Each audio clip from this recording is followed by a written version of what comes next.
What if I told you that in about an hour, you'll leave here different?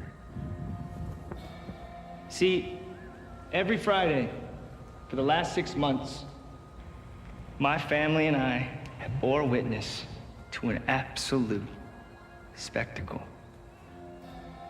One that you'll be seeing here today. So let me take you back to that first night.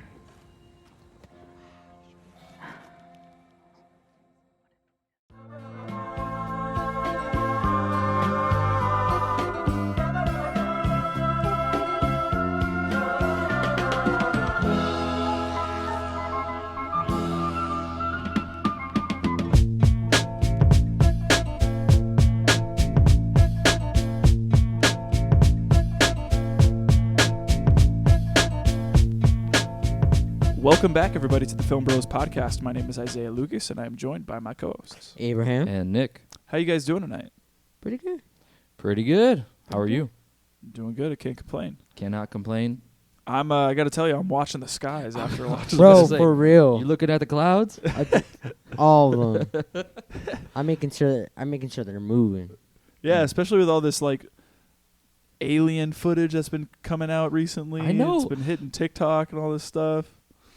I'm trying to think. Someone came up to me recently and said, "You see all that Area 51 released footage of the UFOs?" Yeah. And I just kind of blew it off because I mean, was it like, kind okay, of blew whatever. my mind too. Like in You this mean movie, UAPs? Okay, this is my question. What does that stand for again? I don't know. Look it up. Unidentified aerial phenomena. Oh, Yeah. UAP, unidentified aerial phenomena. Yes. What's the difference? They just wanted to, like you said in the movie, to get the attention off of them. I don't know. I guess. Aerial phenomena. They're Yeah. like, if you can't spell it, nobody's gonna remember it. Yeah. But UFO's honestly, better. it is kind of crazy because in this movie it talks about something that happened in real life. Was the Navy released footage of like the declassified footage. the declassified footage? I don't know how to feel about that. It is strange. It is strange. Isn't that weird? Like, Yeah. Like your own Navy, your government said, Says yeah, we we don't know caught what this this- on video. We don't know what it is. And but it have was you like- seen the footage? yeah, bro, Yes. it looks. Does Bro. it look like stupid? It No, does. it looks. but even then, like you recognize these people, like their commentaries over the footage, and they're like, yeah, I don't know what that is. Like this is kind of crazy looking. And Is it like? you like see it like rotating, like and it's not moving in the sky and all this stuff. But is it more of like? Could it easily be described as like? Oh, it's like something to do with the light and the perspective. No, and how look, it I'm gonna show you right now with how no it sound. shifts, or am I just gonna like have an existential crisis right now? I don't know. Oh, bro. Of course, he's got ads right now. I'm sorry. I'm sorry. You It got is ad block on that thing. on YouTube. No, You could install this ad is- block on your PC. Okay, this This is is- ABC 30. like ABC News, Pentagon. This was posted 3 years ago. 3 There's a- years. There's huh? more. There's commentary. Like they're like, we don't know what it is, but I'm not. That just looks like a smudge on the camera lens. But the Wipe smudge that starts. John off. The smudge starts like moving and rotating. And they just, it's unidentified, I guess. Yeah. But it's always with the worst quality. Explain to Yeah. me that, dude. It's like, Dude, Yeah, we it live in is. 2023 Yeah. with IMAX film cameras. I'm not gonna lie, that looks. I like it. Doesn't look believable. I'm not gonna lie. Who Yeah, knows, that's bro? the other thing is, like, even with this most recent one, there was like someone in Las Vegas that claims that they saw something fall out of the sky. And they got it with their iPhone 3G, dude. No, they so police body cam footage captured like the thing falling out of the sky, Okay. and then there was a 911 call that happened. This kid and his family called 911 and said, like, hey, there are like 10-foot figures in my backyard staring at me. There are 3 of them, and like we just saw these lights fall out of the sky, and now these 10-foot things are behind my house. Yeah. Like they're not of Earth. You need to come look. yeah. And then the only video that they got is all of them looking out the gate, and they're like looking at it supposedly, but you can't see anything. Oh. Well, that's hard to believe. Yeah, and then like of course like with the way that TikTok is, there are like some Skinwalkers. detectives on there where like they're like, well, if you screenshot at this specific Dude, corner, I hate and you that. look at the frames, frame by frames, it looks like there's fingers crawling out of the fence post. And like, it's all this crap. Like, That's yeah. so funny. yeah. This is It crazy. is crazy though. It's just because like Isaiah said, the police was like when they put the footage or the audio of the 911 call, the guy's like, "I promise you, it's not a prank." Yeah. And you can kind of tell. He's just like, you can kind of hear fear He's in his freaked. voice. But even the cops too, they come over and they check it out and they don't see anything. Yeah. And then the cops start like asking the guys like, "Did you see these lights?" And they're like, "Yeah." And they're like, "Okay, we got a couple calls about the lights as well." And then the guy's telling this cop like everything he saw, and he was like, "Okay, well, I'll tell you what. If you see him again, you take care of it because I'm not going to." Like The I cop don't- said that? Yeah. He's like, "I'm not gonna do it." All I got's this nightstick, bro. Yeah. Yeah. So, That's crazy. I've never been one to be scared of extraterrestrial beings. Oh, I have. You have? Yeah, my dad made sure. I like watched the Signs really early as a kid, and that terrified me. Are you I serious? swear. And like you just need some water. especially the place where we lived, when I saw that movie, when we would go out to our house at nighttime, there was always like lights in the distance, and I never really recognized that it was like the harvesters with their lights on at night, shaking the trees and stuff. Right.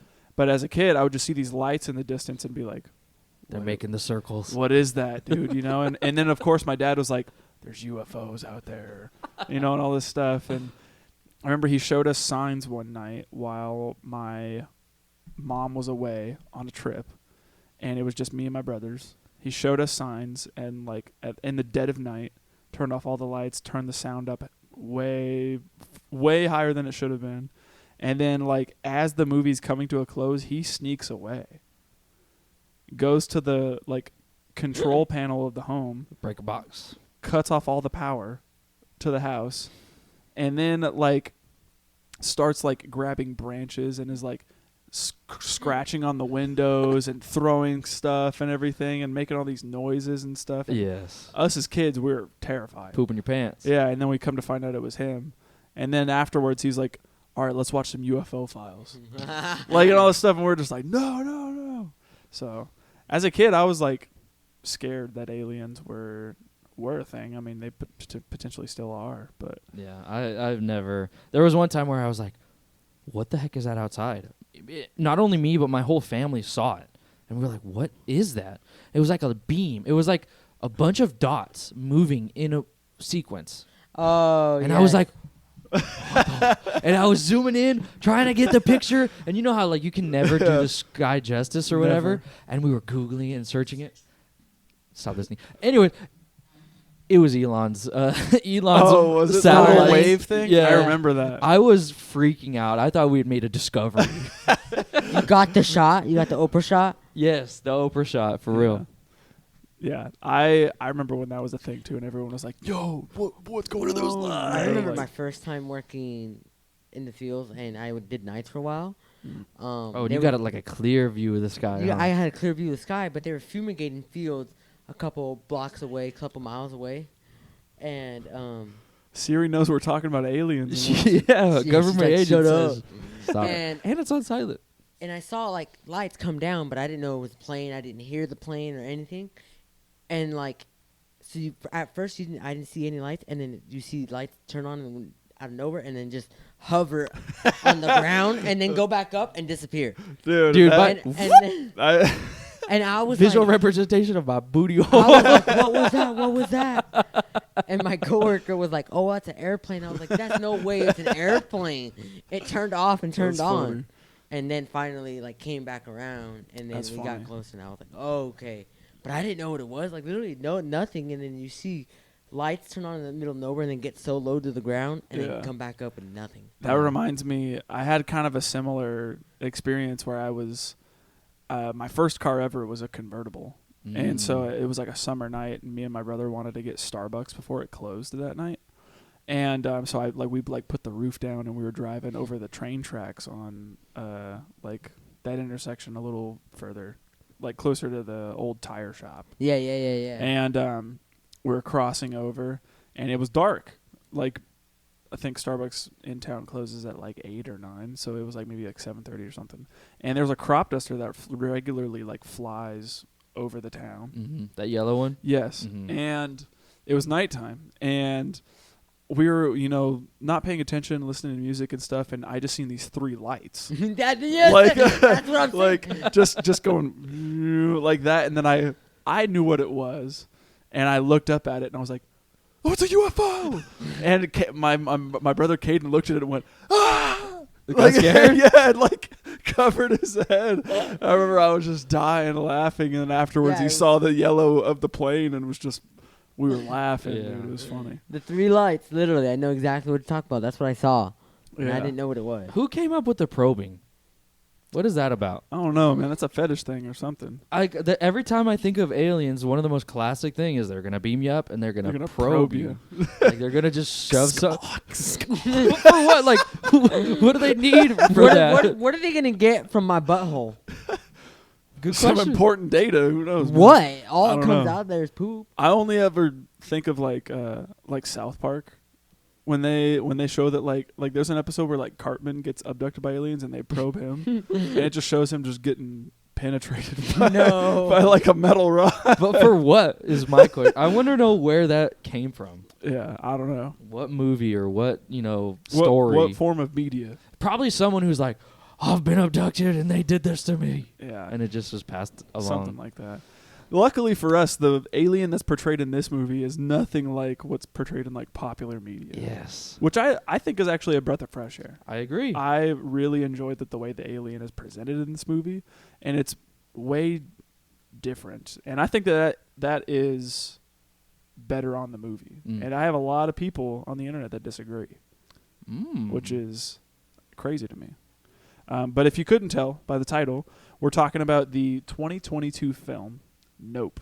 It was written and directed by Jordan Peele. It's his 3rd movie. And yeah, I'm excited to talk about this one with you guys. My first exposure with it was in theater. Mm-hmm. And I remember going and watching it with Alexa and just being glued to my seat, Mm-hmm. not being able to look away for a second. And by the time we walked out of it, we were just like, well, that was really good. Like I'm genuinely surprised. Like I was thinking, it was going to be like your average run-of-the-mill like alien movie, but it had so much more depth to it. Mm-hmm. And I think that one of the things that's really beautiful about this movie is that you can take it however deep you really want to go. It's true. Like- There's plenty of avenues. Yeah, like you can either leave it for what it is and just be like, oh yeah, they triumph in the end. Or you can really dive in and, talk about how like humans are always like longing for some sort of spectacle and what they do to the spectacle whenever they get their hands on it. Mm-hmm. Or you can read into this movie and, say that it's like Jordan Peele kind of made a movie about the film industry and how it chews you up and spits you out, and Mm-hmm. and the alien is that personification there or something like that. And there's just tons of ways that you can look at this movie and just let your mind wander. And I love that specifically about this movie. And yeah, I'm excited to talk about it with you guys. This movie is sick. Yeah. I remember walking out of the theater, and it was daytime, and we walked out, Lisa and I, and the sky was completely clear, except for one mound of cloud. And I looked at her and I said, "That's it right there." I said, "You ain't slick up there." And it's just as good the second time too. Yeah. I really enjoy this one. I think it is incredible the visual storytelling he does here, and just the disturbing images that show up. I mean, he's already got 2 great movies. How could a 3rd one really live up to it? And in my opinion, it does. Yeah. It holds up. It lives up to what he's established earlier with his unique mind, his creative takes on things that are very simple. Mhm. And yeah, I was absolutely blown away by this one. Yeah. And I think one of the things I really enjoy about all of his movies is that there are specific things or scenes that like are seared into my brain. Like the Get Out, I think of The Sunken Place. Yes, when he's going, he Yeah, sinks through the you know, couch. yeah. Or like with Us, I think of like the whole home invasion scene.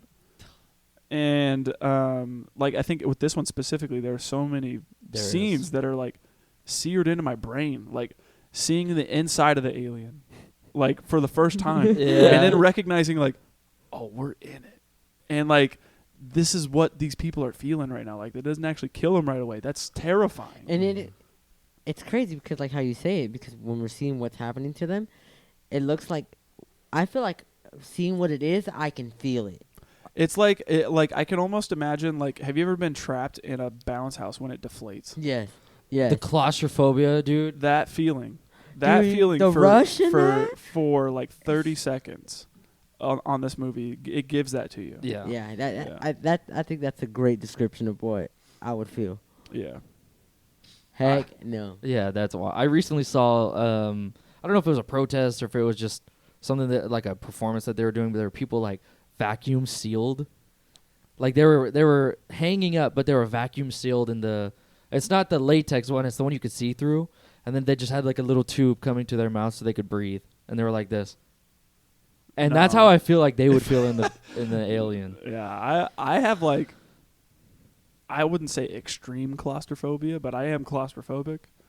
If I can't move, I'm freaking out. Like if I feel constricted, if I feel confined to a space, I gotta move. Like there's no way I'm gonna be able to sit there and sit still. You'd be the one screaming. Yeah, exactly. I think if it's like, if there's stuff around me, and like, and I'm uncomfortable with the stuff around me, that's when I gotta move.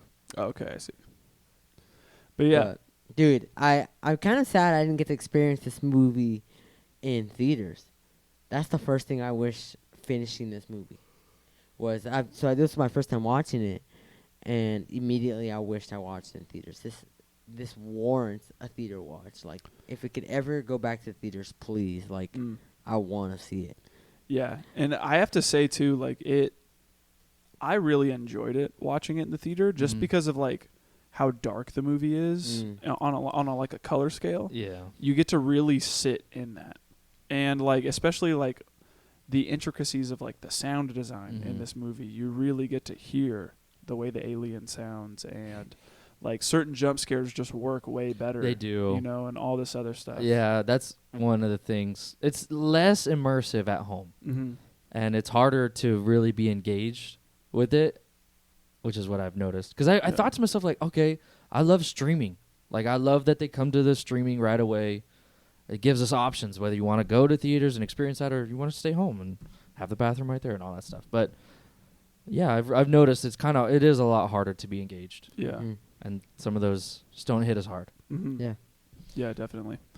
So, without further ado, we're going to give you a little introduction about the movie called Nope, and spoiler warning, and then we'll dive into the categories here. So, if you haven't checked out Nope, it is currently streaming on Amazon Prime, I believe. I own this one physically, so I was able to pop in the Blu-ray and watch it there. So if you don't have it, or if you don't have Prime or something like that, you could probably rent it somewhere. But the movie is about the Haywood family, and they own like a ranch in what's called Agua Dulce, California, and it's a tiny little town in the valley of Los Angeles. And they have made a name for themselves selling horses to films, and being horse trainers and things of that sort, to either TV shows or movies and stuff like that.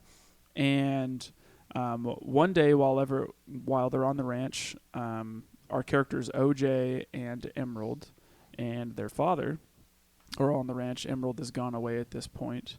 The father randomly passes away, and we come to find out that he passed away from a quarter falling from the sky and hitting him in the eyes, and it got like so lodged into his brain that it killed him. Gosh. And the explanation that we get in the film, or at least that OJ's told before, is that a random plane just lost like tons of cargo or something like that, and it just randomly came down and happened to hit him. And it was just like this 1 in a million type thing, where it like shouldn't have happened to anybody, but it did at that moment. And we slowly come to find out that those things that fell from the sky were actually things that belonged to people that were slowly being killed and sucked up by this alien that like prowls around this valley. And the people that are inhabiting this little valley alongside the Haywoods are living in this creature's like feeding ground, basically. And we slowly start to learn more about what that creature is and eventually how we can stop it. And the movie takes you on about like a 2-hour ride on how the Haywoods set out to do so. Immediately, I just want to say it does not feel like 2 hours. I did not think it was 2 hours. I watched it and I looked at my phone after I finished it and I said, "Holy cow! It's already 5:30." Like, I was shook. Yeah. And that's one of the things that I think really works as well, which we'll dive into it later categories. I think the pacing is really good here. But that was also another point of contention I had saw with people online saying that this movie felt like it was 4 hours long. And saying that like, it's just there's no need for it to be as long as it is and all this other stuff. And I couldn't disagree more. Yeah, I'm scrolling through some of these and it's they're brutal, man. Yeah, seriously. Wow. So, without further ado, we're going to give you a bit of a spoiler warning. If you haven't checked this movie out, go do so. We will hit on tons of spoilers for this episode as per usual. So, if you don't care about spoilers, or if you've already checked the movie out, or if you just don't care, continue listening. If you care about that sort of thing, pause it, come back, and hear what we have to say about the film. As always, we're going to get into our first category, which is our favorite scene. And I'll start us off, if you guys don't mind, because my first favorite scene is the intro. Okay. And I kind of lump in the intro alongside like the whole the scene whenever OJ takes the horse to that film set and Kiki does her speech and all that stuff. Like that all counts as the intro for me. Agree. Okay. But specifically, I love the opening intro where we get put on some random like sitcom set. Yes. And I remember the first time that I watched this, I was immediately so intrigued because like all you hear is just chaos. You hear screaming, you hear like alarms blaring, you hear like random popping, and like a chimpanzee, it sounds like just like shrieking and like thuds and stuff and all this. And immediately every time I watch it, you're just met with so many questions because you're like, what is happening? Yeah. How is this going to tie into the movie? Why is this like shoe like standing up like on the heel? See, and I didn't notice that until after. Yeah, there. like what's the significance of that? Why is that happening? There is like blood in certain places that we like can't see. There's feet that like look like they're a body. And then we see this chimpanzee just kind of walking around, and it's just got blood all over it, all over the mouth, all over the hands. And we're like looking at it from the perspective of like we're almost sitting under a table, and there's like a little bit of the tablecloth hanging off, and we just are looking at this chimpanzee kind of wandering around and touching on this like dead body, moving its feet and hitting lampshades and stuff and everything. And then it looks right at the camera and cuts. And on a first viewing, I remember just being like, what's going on? Like, what am I seeing here? I thought this was supposed to be about an alien. Yeah, like, I was curious because in the beginning, you see his production company that's called Monkey Paw. And I was questioning to myself, I was like, is this just the like movie production company's intro? Oh, yeah. I didn't know because it's a monkey that we're seeing. Is this part of the monkeys? Because you see the monkey paw doing that little like scoop of the tea or whatever. Yeah, so I was like, is this part of it? I don't know. Yeah. So it kept me on my toes. I didn't know what we were watching at the beginning. And then it gives us that Bible verse. Nahum, or it says, I'll make them vile. I will make them a spectacle. Yeah, I will cast abominable filth upon you, make you vile and make you a spectacle. Yeah. You're immediately like, What's happening? Yeah. What does this mean? Yeah. Good stuff. Yeah, but then from there, once the camera cuts to black, I think this is where we is this where we get It jumps to from there. It jumps to OJ fixing the horse walker, oh yes, and this So- is where we get introduced to his father and Yes. all that stuff and everything that and happened this there. is where his father.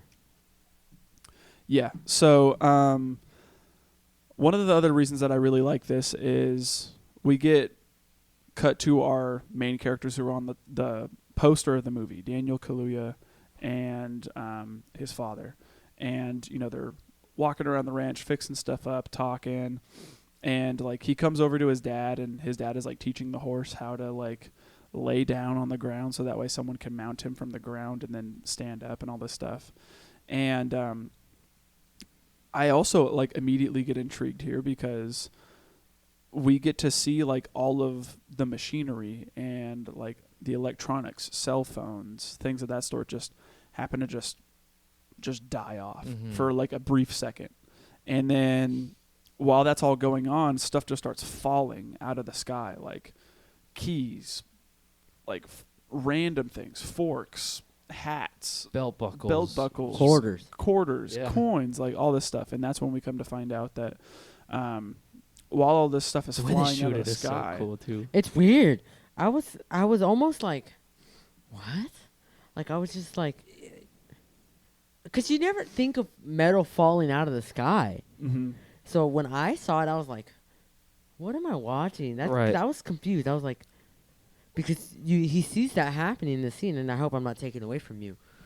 And he talks to his dad because I forget what the horse's name is. Ghost. Ghost is walking away, but the dad is not saying. It's just on the saddle Yeah, and his head is hanging. and then hanging. Isn't that cool how they shoot that too? Because the camera is focused on Daniel Kaluuya, and in the background you see the dad, and the dad's like, you know, looking around, and then the camera kind of pans up, and then it comes back down, and the dad it's the same exact shot, but now the dad's head is slumped over, Mm-hmm. and you're like, what the heck happened? You know, Yeah. what is going on here? And then the dad falls over, and you're immediately like, what the heck is going on? Yeah, and then it immediately cuts to them being in the truck, Dude. and the dad is just gushing blood. Dude. Did you see the They going little geyser. Dude, Yeah, that is brutal. yeah, it's crazy because out of nowhere you're like, oh man, this guy just fell off his horse. What happened? Right. And then he's bleeding all over the door and the window, and it's pooling out and squirting everywhere and all this stuff. You And see the X-ray when he gets there. yeah, and like while that's all happening too, OJ is trying to keep his dad conscious and is like naming off the horse, all the horses. So he's like Ghost, Lucky, Clover, and it's just going all over and over and over what the horses are. Finally, they get to the hospital. You see the X-rays, and you see that it's a quarter that's been like lodged in the middle of this guy's head. Dude, and I'm looking at the stills right now, and it goes in his eye. You can see it, and Yeah, it's and you see straight. slits. Yeah, there's straight up a shot of just his eye, like being taken out by this quarter. And and then like they give the quarter to OJ in like a little evidence bag. Yeah. Why? And yeah, his father just happens to pass away right then and there. Isn't that like insanely fast? Yeah.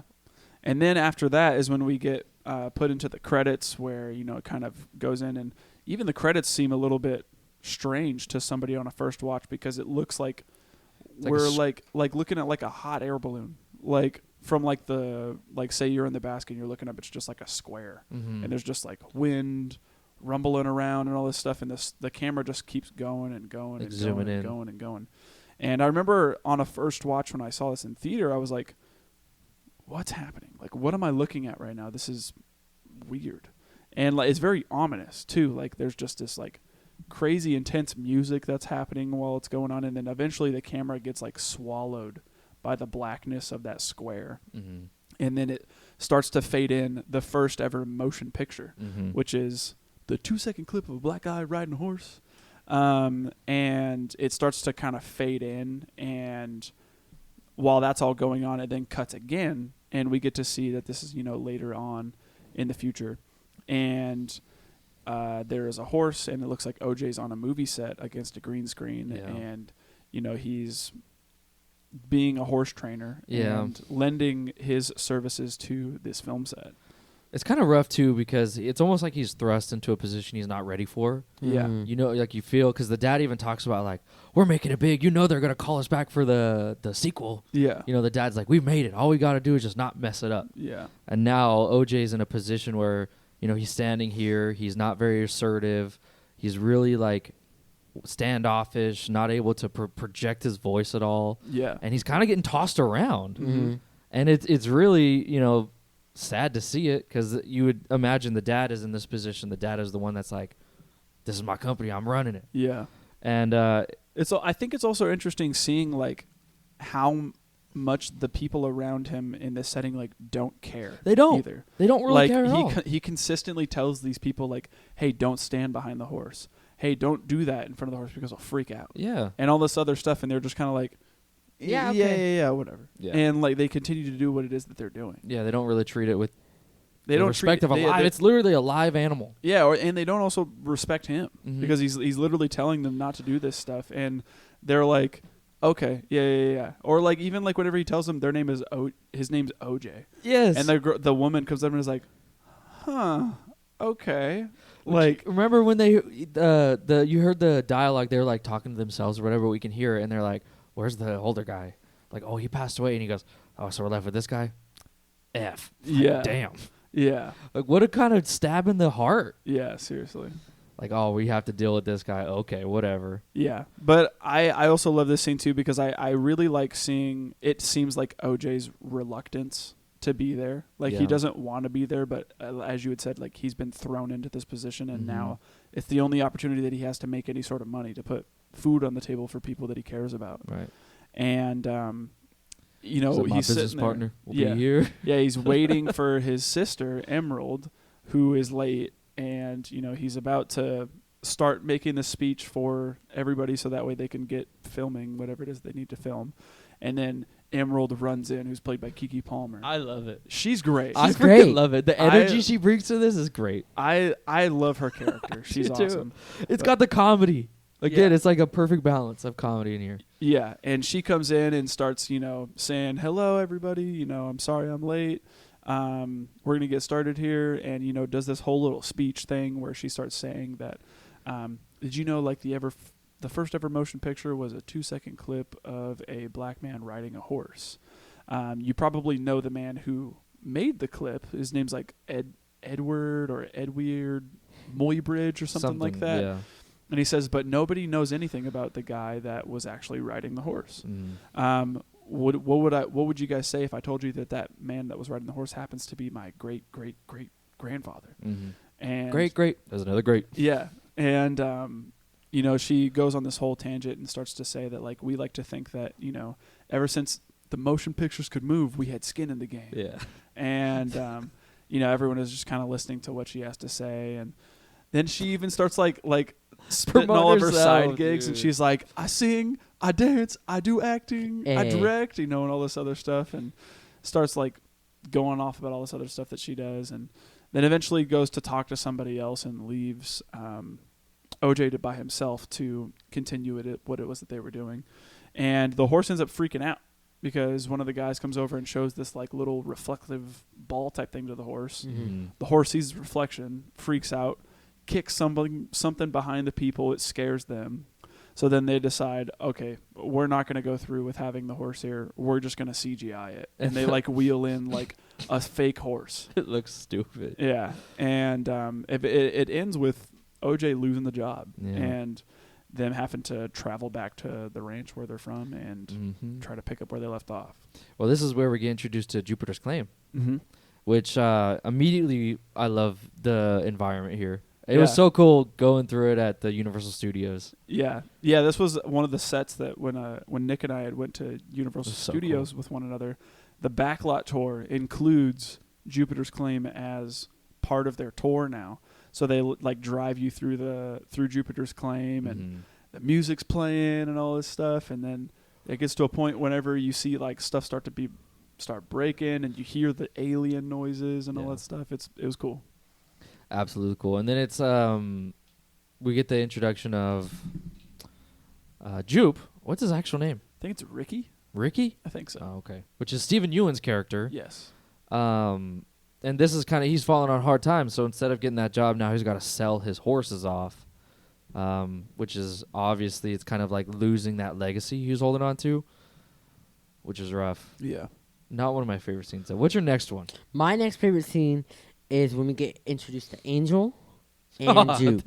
Okay. I didn't expect to like this guy that much. Yeah, me neither. He kind of stole it a little bit. And it's actually so we get to introduce this guy named Angel, who is this tech guy, who's helping them set up some surveillance because, after OJ and Emerald get fired from that show, Emerald and OJ go back to home because he has to go do some things, and they experience the power outage because they see I forget what horse is outside, but they see a horse outside, and she's like, "Why the heck is the horse outside?" So that happens. OJ goes and checks it out, and then that's when the UAP comes out and causes the power outage, and was like, "Dude, I saw this," and Emerald's like, "All right, let's go do this." So they go do this, get some surveillance cameras, and this Angel's like very pushy. He's like, "I can do it for you. Do you want someone to do it for you?" And he kind of knows what's up already. Yeah. He's kind of getting a hint. Yeah, he's picking up what they're putting down. So he gets there, and they're like, point it up, and he was like, "All right, so you're just not gonna tell me?" Like, and then it comes to this point where Jupe shows up, and that's where we find out that Emerald takes a horse. Yeah. She takes one of the decoy horses. Which, at first, I did not know what that was for. It was just And- like a horse that they had at the claim or somewhere near it, and she stole it. And she Yeah. stole it.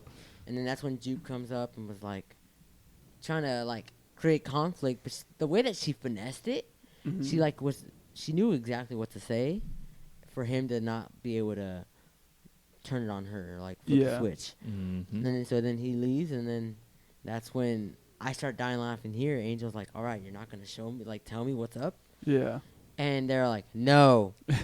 and then he's leaving, and he goes, "I can watch it remotely.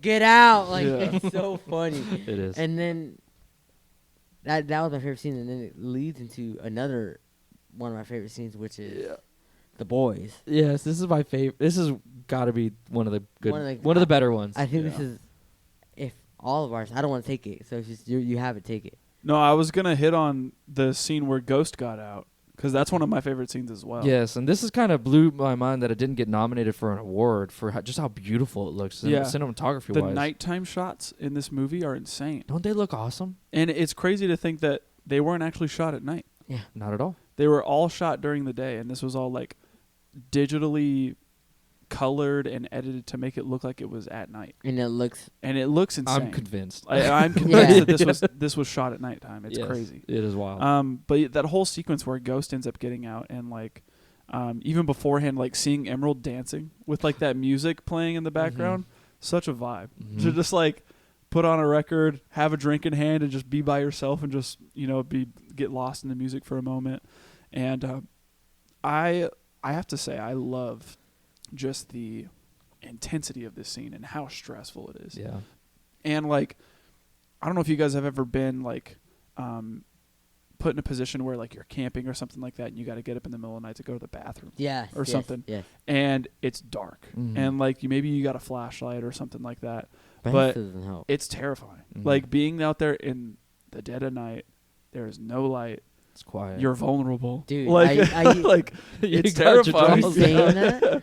I used to go beach camping at here in California, and one time I had to go pee, and obviously there was campfires, and we would leave the campfire burning at the end of the night, and I saw something moving, and I shined my flashlight, and it was a skunk, and I immediately ran the other way, and I was like, okay, and the bathroom was literally right in front of like our campsite, but I couldn't go there because I did not want to get sprayed by a skunk. Mhm. And so I had to take the other way, and I was like, that reminds me, because I was like, there's a skunk out here. What else is out here? Yeah, but this sequence puts me in that position where I am just alone in a dark space.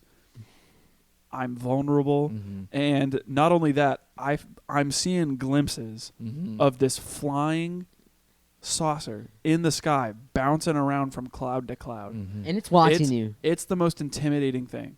And like I love that the way that they decide to shoot it. Oh yeah. The way that they like decide to barely show you glimpses of the alien at first, and like they do it so masterfully. They do. And it really entices you because you see OJ recognize what this thing is, and he's just like, oh crap, there's something out there. Yeah. And I don't know what it was, but it was big. And like I need to find a way to capture this so that way people believe me. Because there is no way anyone's going to believe me if I just tell them what I saw. Yeah, I'm glad you said glimpses because that's exactly what it is.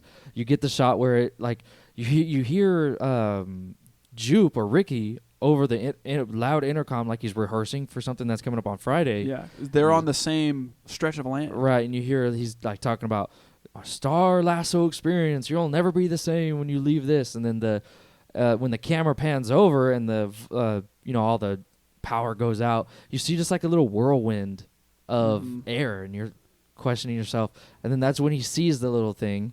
And with our preconceived notions of aliens and UFOs, you think they just got beamed up and there's people controlling it in there. Like what the heck is happening? Yeah, it's these very little glimpses, and even you can hear it in the audio too. You hear like, is that the wind blowing, or is that like a faint like cries for whimper? help? Yeah, you can somewhat hear like horse, or like it also sounds like people on a roller coaster. Yeah, like there's so much ambiguity to it where you don't know what it is. And that's why my favorite scene coming up is so impactful to me, because I didn't know what to expect. It's late at night. He hears the I don't even know what it's like, the storage shed that has all the sprinklers for. Yeah. What would you call that? Like it's like an arena. I would call it the stables. Yeah, horse stables. There's a little bit of an arena in the middle, so that way you can walk the horses. Right, those turn on without him. So he goes and he's got his, he's looking around like, what the heck's going on?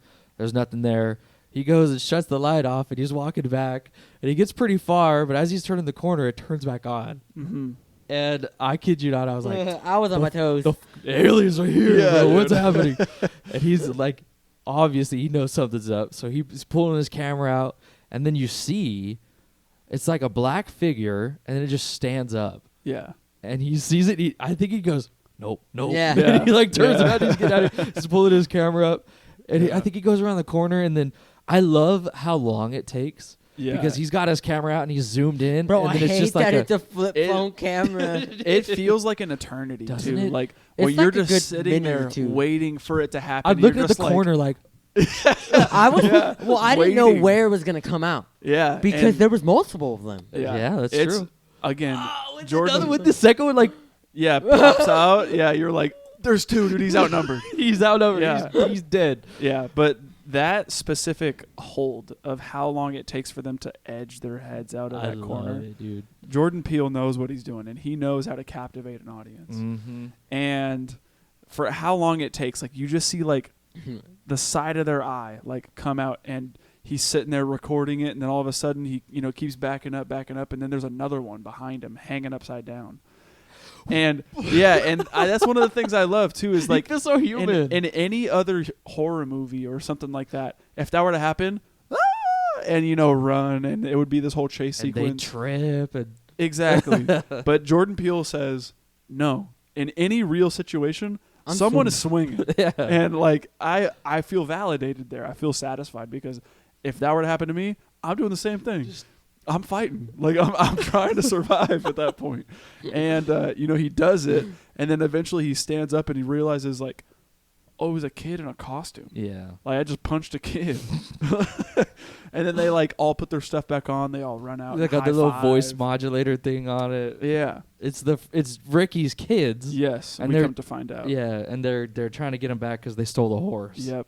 So they were just exactly. pulling a little prank, but Still scares the crap out of me. it does because he doesn't solidify what the thing is. Mhm. We were talking about it earlier. I don't know if you guys ever, the listeners, if you guys are familiar with like aliens and stuff, but there was a video circulating from Fresno of an alien walking. Oh, the cryptid. The Fresno what they call it?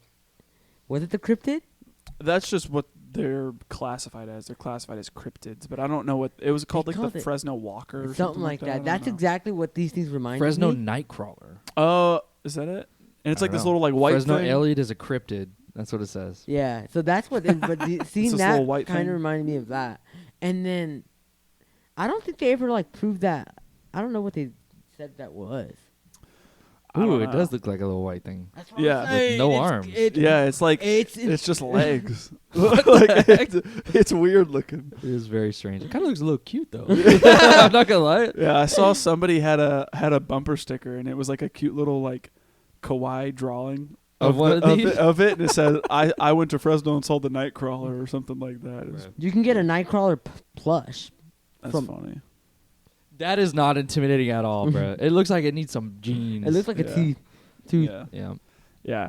But also I think if I'm not mistaken, that horse stable scene afterwards, we see that the decoy horse ends up getting taken. Yes. And we see the flags yes. hanging from the sky. Mm-hmm. And I think that's such a sick shot. Like seeing that that it gets taken up, but also seeing that like the flags sort of worked as like a marker for where we can find out where this thing is. Right. And then even then, whenever he's leaving, he still sees this thing bouncing around in the clouds. And you get to now know where it is because the flags are kind of marking where it is at all times. Right. I'm thinking too. Isn't this where Emerald also sees it? Because she notices that on the camera, there's like a praying mantis. Yes. It's like one of these unnatural phenomena. That the praying mantis is right there on the lens, blocking everything. And Yeah. she's like throwing her Sour Patches, trying to get it. Yeah. And I think she even gets a call too from the dude from Yeah, Angel from yeah, Fry. he was saying, like, "There's a praying mantis on the camera. Get it off." Yeah, that whole scene was a bro moment for me too because when that praying mantis lands on the camera, it scared me so bad. Did it really? Yeah, and I remember the first time watching it, thinking that was going to be like the reveal of the alien, Really? and being like, "Oh, dude, there it is, right there," and then it's like, "Oh, wait, it's just a bug." When I saw yeah. the Paramantis, honestly, because it showed like pieces of like it showed the Paramantis right there, but then it like would not focus on the back, and I was hoping it would show the alien in the back unfocused, and that's what I thought it was gonna do, and she wasn't gonna notice it. Mm. Okay. But yeah, while that's all going on, OJ is out still. And that alien is hovering around in the clouds, chasing him, and he starts running. He runs into some stables Mhm. and all this stuff, and, is just trying to make it to cover because this thing is menacing and it looks like it's about to take him out at any moment.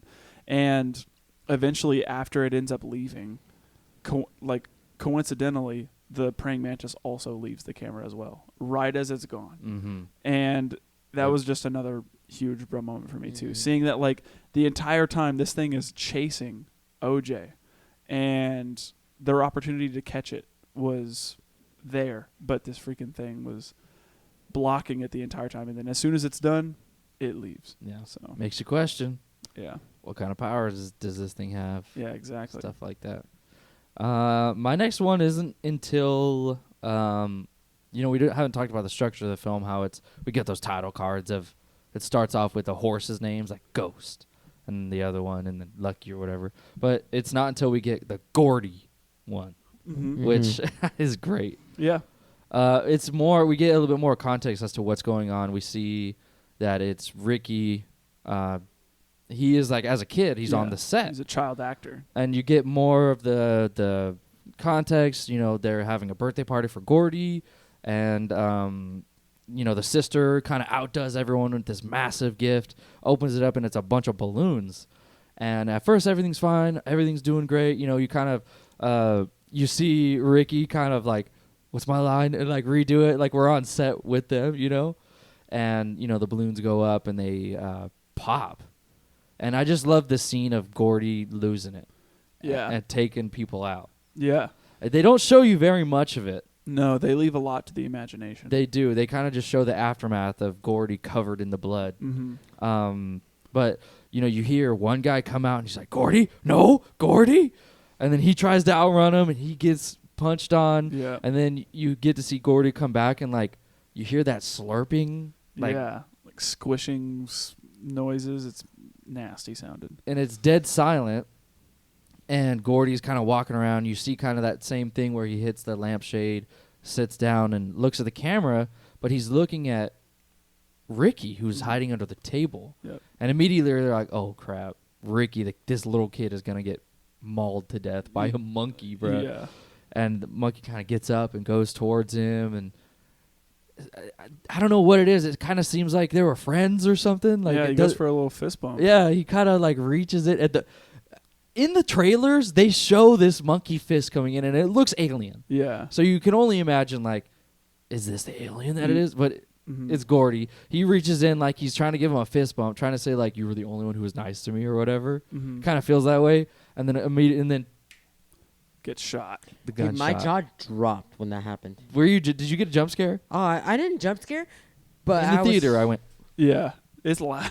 I jump scared in theaters. I didn't get a jump scare, but I was like, immediately I said, "Bruh, Jupe has to be traumatized." Oh yeah, Yeah, and that's the big one of part of his the- character. yeah, and one of the scenes that we kind of glossed over whenever he goes to Jupiter's Claim is he one of the things I like about that scene that you're talking about specifically is whenever it cuts back to Jupe, Ricky, little Jupe. I just called you. Just called Jupe. Yeah. Once it cuts back to him, it shows him and he's just like distraught at what just happened. He's got blood on his face, doesn't know what to do, and then it cuts to him older, and he's just sitting there like, just thinking about something, and his wife, his partner, is doing stuff in the background trying to help him get ready and all this stuff. Yeah.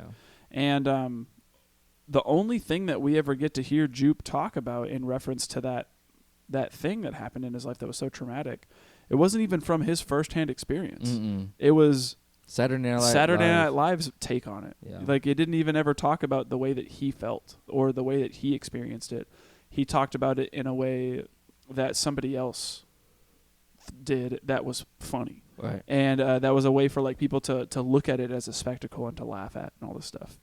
And then he also turns his trauma into something that he can commodify and like finds out like, oh, there's a real Gordy's Home fan base like that's growing, and people pay a lot of money to come and see this stuff. I had this Swedish couple that paid me $50,000 to come and stay the night in here, and all this stuff. And he never handles his trauma in a healthy way and finds a way to either commodify it or to repress it and to never talk about it in the way that it truly happened. Yeah. I had seen some people describe his experience with Gordy as a kid almost made him feel like a sense of superiority with the wild animals. Yeah. And that's part of the reason why he's feeling like, he can like, I'm the one who feeds this thing. I'm the one who's experiencing this, and now I'm going to be the one to show these people. Yeah. And that kind of leads to his downfall. Yeah, which is my next favorite scene, the Star Lasso experience. Okay.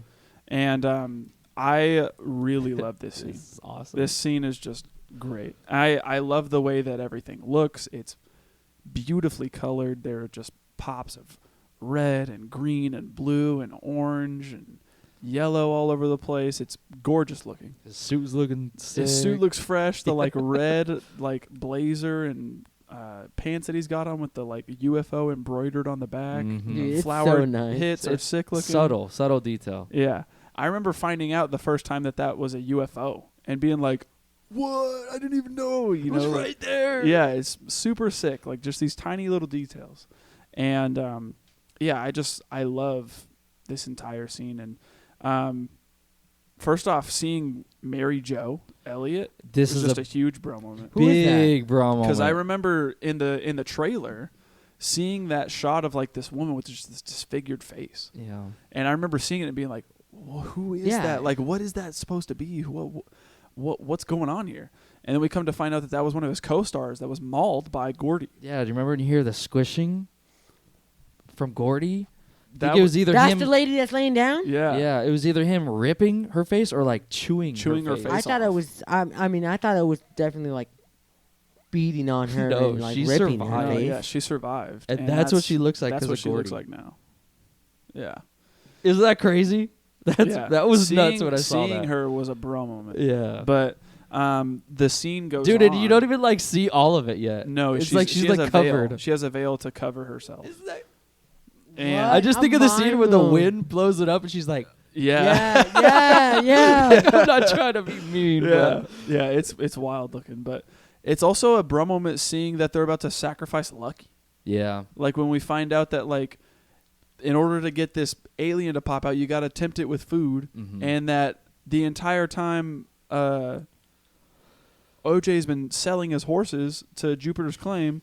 He's been turning around and like even in that scene, he told them like, "I want a chance to buy the horses back," like- and he was like, "Yeah, I'm sure we can make that work." yeah, sure. But in the back of his mind, he's been sacrificing these horses They're to dead. this It does- alien. These things are dead. It does blow my my mind because and then earlier when they go to Jupiter's Claim for the first time, he says that there was an offer that he offered his dad, Yep. and that offer He wanted to buy the land. buy the ranch, which even blows my mind more because then that means including the horses, obviously. Well, and also expanding Jupiter's Claim. Yeah, Giving him all dominion over that land to where he can only be the one that interacts with that alien. yeah. That is true.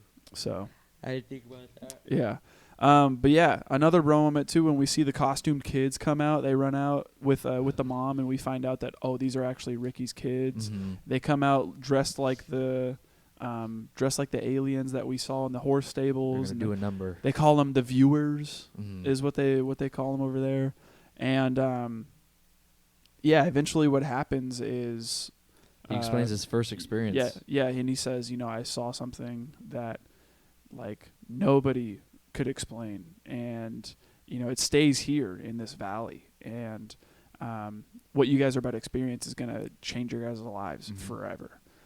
So what we're gonna do is just in about an hour or so, you're gonna see something that's gonna change you for the rest of your life. But before we do that, guys are gonna come out here and perform a little number, and right as they're about to do it, you hear all the power just shut It's down. like, oh, this is new. Yeah, and he says, seems like he's a bit early today. Okay, we're ahead of schedule. Let's get Lucky out there. So they open the gates, and he's not moving. Lucky's like, he's staying in that glass box. He's a genius. And while that's all going on, eventually that alien comes out of nowhere. Mhm. And we don't see it, but we see the perspective of He's just going. Jupe looking at it from above, and he's just staring at this thing. And then all of a sudden we just hear chaos. It cuts to black, and we just hear like destruction, people screaming, stuff being sucked up like in a whirlwind, and then there's like another shot. It's like a wide It's shot, like and we just see, dark. yeah, And you see just people all this just- stuff just going, just getting sucked up. It's crazy. It's crazy. Almost, dude. it's like literally like a tornado, but forward, like not moving. Yeah, and then the next scene. This is the one that I Got to be never- the most disturbing. Yeah, I will always think about this scene whenever I think of Nope. Is yeah, you see like what feels like when you're like under the covers or like under the sheets, and like the only way I can think of describing this is like imagine you're under the sheets and like the sun is rising and you see the light like peeking through the sheets, and it's Mhm. like warm looking in there. No, imagine you're like stuck on both sides and you can't move, and there are 50 other people around you doing the same thing, Mhm. and all you hear is just screaming and crying and just all this movement, and there's these people just like stuck, and then you start to realize, these people are in the alien. I was about to say, I almost want to just use your description and add slime in it. Yeah. Petroleum jelly. Like, Yeah. Yeah, but just seeing the people inside of this thing and recognizing that they don't immediately die, like Mhm. they actually kind of like are trapped until the alien decides it wants to eat and like kill them. It sent like it was disturbing It is. to me. Like, and to think about that and to just be like, dude, you're just sitting there in terror until it decides it's hungry, and then you die. Mhm. Like, so you're just waiting and waiting and waiting. you're and waiting. marinating. Yeah. And like that was just a part for me where I was just like, man, that's awful. Yeah, and it just confirms that all the little gusts of wind that we think are, horses or people screaming is literally people inside this thing screaming for their lives. Yeah. Now I have a question. So, what? Jupe says for the last 6 months every Friday. So does that mean every Friday he's killing a bunch of people? No, it's horses.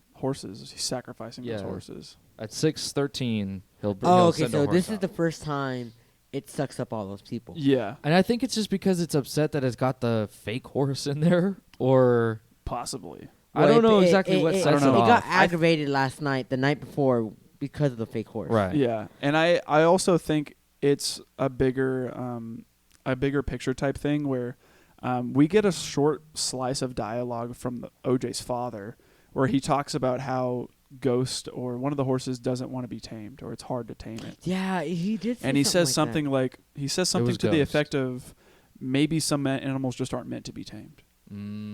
And I think that like hits on a bigger overall theme for the movie, especially with a character like Jupe who like had this experience with Gordy, and I'm thinking in his mind thought like I was spared, so I obviously have this innate characteristic where I can like, you know, tame animals or like, you know, be some sort of whisperer or something like that, and thinking that he could do that with this alien. Mm-hmm. And then, you know, finding out that that's immediately not the truth, and that this is a wild animal that is going to do what it needs to do because it's an animal. It's wild. It can't be tamed, Mm-mm. you know? So, yeah.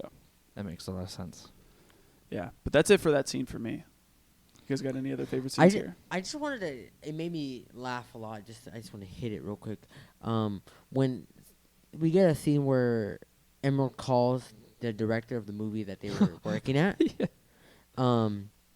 And so basically she's like, "This is a shot of a lifetime," like blah blah blah, and then he shows up randomly, like and what kills me was. Because she's like, "I know you're the only person for this." And we don't know the reason why she says that until he shows up. Mm-hmm. Was because he pulls out this non-electrical camera. He's like, And I bro- knew he'd be And the bro, one. literally, again, and this is like Keke Palmer's, like, I feel like this is her in general. Yeah. And she goes, "Man, I knew it." And she's like dabbing him up. And, it made me laugh because we get to see Daniel's character kind of shine a little bit there because he's kind of like timid. Almost. And then she, like you said, dabs him up like 3 or 4 times, and it just made me like feel so good in that moment. Yeah. So I just wanted to hit that spot. But my next favorite scene is literally probably the last 30 minutes. Okay. Mine's the over the home. Raining blood. Dude, Yes. that kind of scared me. That scene You take it. is freaking insane. I love it. It is so insane. There's a bunch of things going on. Like you have OJ going to the Star Lasso experience and seeing the chaos that happens, seeing Lucky still there, and then him getting sucked up and getting knocked out, and then him making his way back after all that happens, and then Angel is there with Emerald, and it's raining. It's like raining down, but this thing this thing freaking massive. Yeah. Dude, This they said it's disc. like, he said, I think we compared it to Two like football two fields. football No, fields it or was 2 two buses. Oh, okay. 2 buses was just the opening. Oh, okay. So it's even more. It's probably They're like probably 2 football. 4 fields. buses. It's freaking Yeah, huge. yeah. But it's like it's big enough to where when it goes over the house, the rain around it is going, but the house is no longer Dry. getting. It stops. It stops, and all the what's that song that's playing in the Fry's car? I wear my sunglasses at night. And it like every time music like gets distorted, I'm scared. I'm scared for no reason at all. But he runs in there. He knows something's wrong. He grabs a knife, and Keke Palmer is like, "What the heck's happening?" And then all of a sudden, it's panning to a window, and you just see blood seeping down. Yeah. And then you hear the rain starting, and it's like this wide shot. If you pull the still up, dude. Which one? This one? Yes, it's a wide shot of the house, just It reminds me cakes of and Monsters blood. House, actually. covered in Yeah. blood. It's a little brighter here. Yeah. In the film, it's In the film, it's It's dark. dark. It's and dark. it's crimson red. Yeah. It reminds me of the Crimson Red, and you're gonna love this from Terraria. Oh yes, The color, that color of Crimson Red. the corruption. Yes, I know what you're talking about. yes. Yeah, yeah. That's what that blood reminds me of. It does, and it's confirming again, because we see all the stuff getting spit out. Yeah. Like there's all kinds of stuff from the Star Lasso experience that it's sucked up, like all the metal, all the Yeah. biological stuff. Yeah. I don't know what it decides to spit out. Mhm. Metal. Confirming that this is the thing that shot the quarter out So- to the dad. And this was another question I was gonna ask. Was since it shot those out, what had that thing had to eat to shot all those things out? Because if it just ate the horse, Well, it's eating it. Well, like you keep in mind too that whenever it's like sucking all that stuff up, it's sucking up tons of debris and all that other stuff. Yeah. So like it's like taking up wood, metal signs, like but for all the that first other time, but if stuff. it's just the sacrifice, isn't it just taking the horse?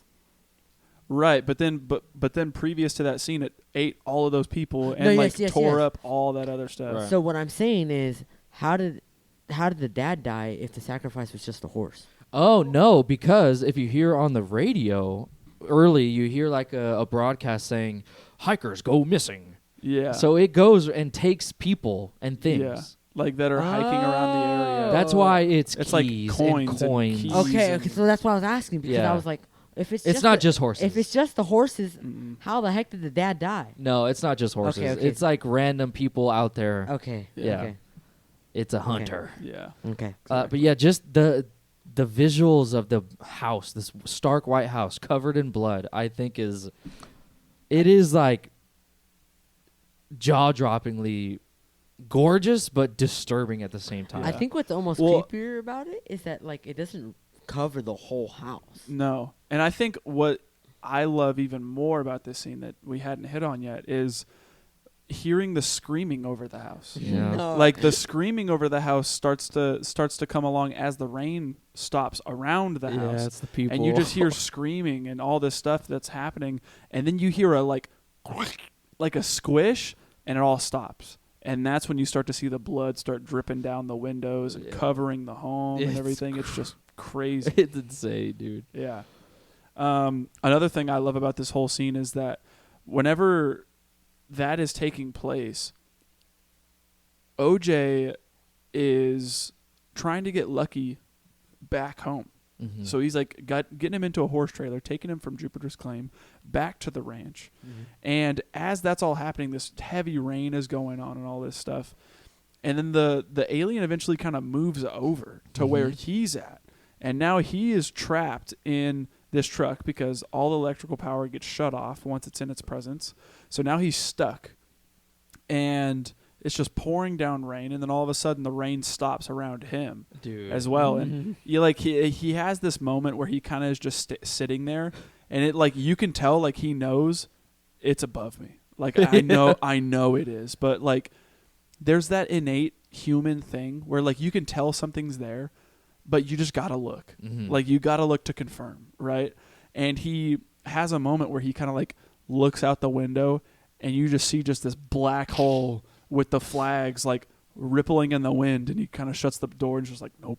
It's not happening. I'm gonna sit right here, and so like even good. goes as far as to try to like lock the door as if that's gonna do anything. Right. You know, like it's just again OJ feeling just incredibly human in this moment, and like I think he even Another ends up jump sleeping scare. there that night. Oh yeah, Yeah. A jump scare. For yeah, sure. where it spits out the decoy horse. Yeah.